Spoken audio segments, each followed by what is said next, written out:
We're here because free speech is under attack. We're here because people are being convinced that socialism works. We're here because people are being judged guilty until proven innocent. We are fighting back with facts. This is not a safe zone, so buckle up, Buttercup. This is the raw, naked truth.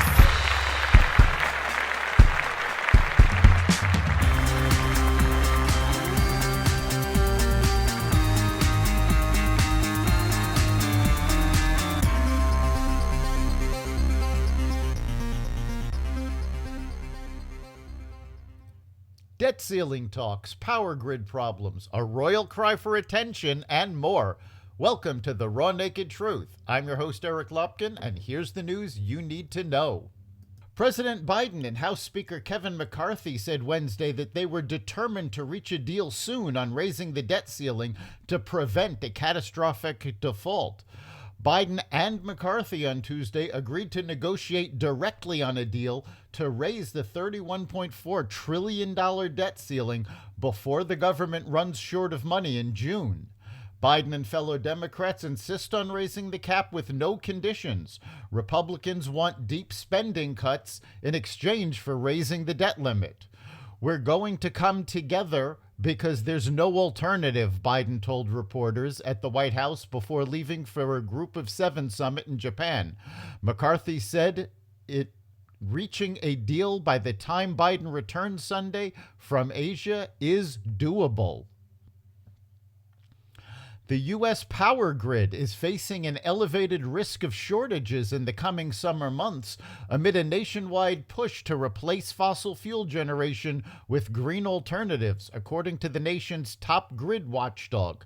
The North American Electric Reliability Corporation, a nonprofit organization that regularly monitors the grid and makes periodic recommendations to boost reliability, published its annual summer reliability assessment Wednesday, warning that the vast majority of the U.S. grid, excluding much of the East Coast, may have insufficient reserves during high-demand periods. The electric industry continues to face many of the challenges of the rapidly changing resource mix. John Mora, NERC's Director of Reliability Assessment and Performance Analysis, told reporters on a media call Wednesday. The elevated risk profiles that we're seeing are driven by a combination of conventional generation retirements seen over the last couple of years, a substantial increase in forecasted peak demand, and new loads coming. We are electrifying more than we ever have in the past, he continued. California has already had major grid problems as they push for more electrification. Most of the country will see that same problem. Drug shortages are approaching record levels due to U.S. supply chain disruptions and quality and financial problems that are causing manufacturing shutdowns, the New York Times reported Wednesday. Supplies of some antibiotics remain low after flu season. Hospitals are running short of everything from a drug that reverses lead poisoning to sterile fluid that stops the heart for bypass surgery.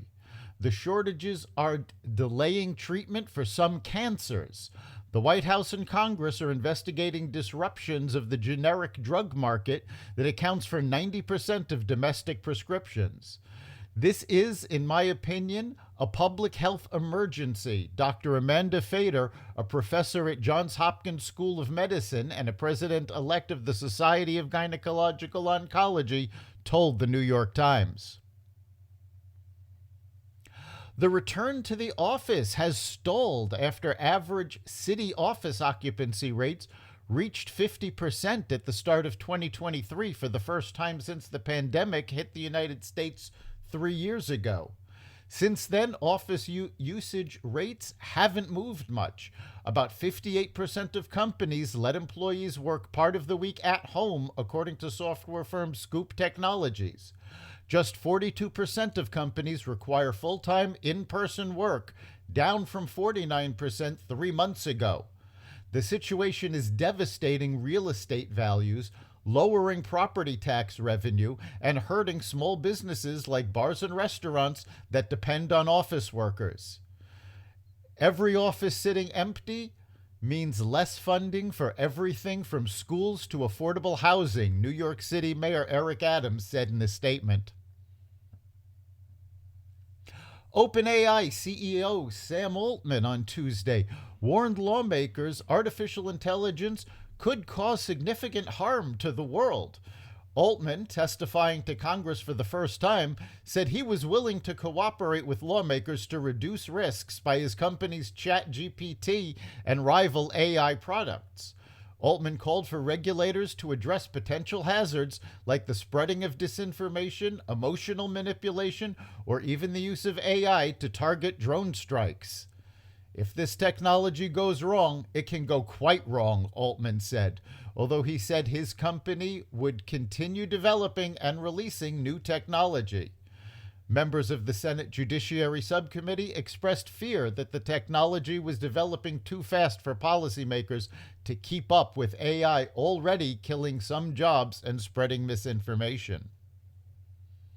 Montana Governor Greg Gianforte on Wednesday signed a new law outlawing the Chinese-owned short video sharing app TikTok statewide starting in 2024, making Montana the first state to impose a total TikTok ban.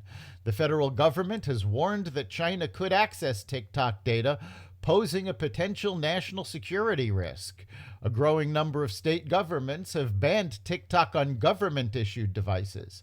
A TikTok spokesperson claimed in a statement that Montana's new law violated First Amendment rights to free speech. We want to reassure Montanans that they can continue using TikTok to express themselves, earn a living, and find community as we continue working to defend the rights of our users inside and outside of Montana, the spokesperson said. Finally, in an effort to gain sympathy and get attention, Prince Harry and his wife Meghan Markle claimed Wednesday they were forced into a near catastrophic car chase by a ring of highly aggressive paparazzi that lasted nearly 2 hours after a charity event in New York on Tuesday. A spokesperson for the Duke and Duchess of Sussex said they and Meghan's mother, Doria Ragland, were rattled but uninjured in the chase, which allegedly resulted in several near collisions. Police sources have said that the couple greatly exaggerated the situation, and a taxi driver who drove the couple for part of the time said the chase was much shorter and much less dangerous than suggested. Anyone who has driven in Midtown Manhattan knows a 2-hour high-speed chase is impossible due to traffic conditions.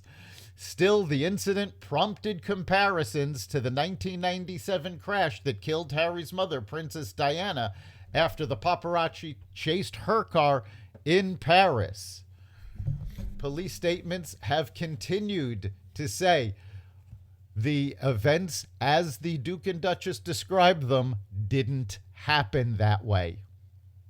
That's the Raw Naked Truth. You can catch every episode of The Raw Naked Truth at xvadio.com/podcasts, the Apple Podcasts app, Google Podcasts, Spotify, iHeartRadio, Stitcher, Amazon Music, Audible, and other platforms that respect freedom of speech. We'll see you next time.